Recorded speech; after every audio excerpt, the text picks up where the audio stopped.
CCAR partnershiped with an agency in town here and developed the program. Right. It's probably been about 5 years ago. And it was like a trial 6-month program. Right. And at that time, we only had like 30 people that we called Yes. each week. And now we're up to 400 or 500 Really? people. And some people we call. Some people we've been calling ever since, and it's a years. 12-week program. Right. But they opt to keep on doing it. What, you contact them Once for a 12 week. weeks? Yeah, and if they want to continue, we But continue. some continue. Well, this gentleman here, we've been calling him since 2005. So that gives you an idea Wow. of, What kind of things would you talk about? What would you say? On well, the telephone? they'd answer the phone and we identify who we are and we just ask, and it's very, nonchalant, like, hey, how's it going? In our folders, we keep documents of each conversation, so we can even look back and see, well, gee, they had the kids this weekend, or they were going on vacation, or they've been looking for work, or they started to work. So we can say, hey, how's the job going? Or we try to get conversation going, but our main question is how their recovery is, and if they relapsed, if we can help them, what we can do to get them back into recovery. Okay. And sometimes and people want to chat because they have no one else to talk to. Not everybody knows that they're an addict or alcoholic. So they like being able to talk to a faceless person on the phone. Also, you'll get people that are busy and just like, okay, I'm fine, click. And we'll call them next week. They may be like that for 2 months, and then one day you call them and they're like, I had a really bad day today and I almost had a drink, I almost had a drug today.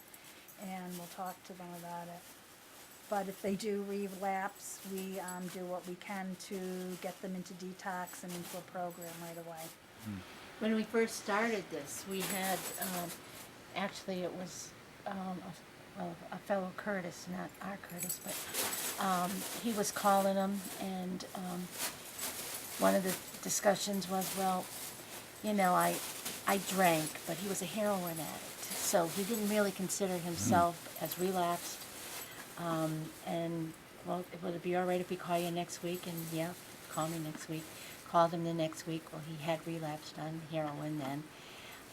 And at that time, our TRSer asked him, do you want some numbers for detox or something? No, but can we call you next week? Yeah, called him next week. Then he wanted some numbers, and we called each week. There was no answer, and it was like 50-50. Either he did get into detox or he's out using. And we called every week, left a message on his voicemail, seeing how you're doing. And at the end of a month, he answered the phone, and he had gone to treatment, and he came back and he says, I can't tell you how happy I was to come home and push my voicemail and see 4 or 5 messages from him asking how he was doing. And that's what it's all about, just keeping that connection. And that someone cares. Yeah.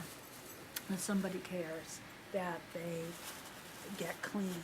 And a lot of people too, like I said, it's a secret, so they don't have a support system with people that, or they've burnt all their bridges and there's no one there to tell them that they're doing a good job and that they care. We had another man recently that the same thing, was a heroin addict but drank every day. Hadn't used heroin and drank, and we called him, and he would sometimes couldn't even talk. He was so intoxicated. And one Monday we called and he said, I'm ready to go in. And he went in. He unfortunately has relapsed again, but that was a huge step for him to go in and complete an inpatient and outpatient program. So.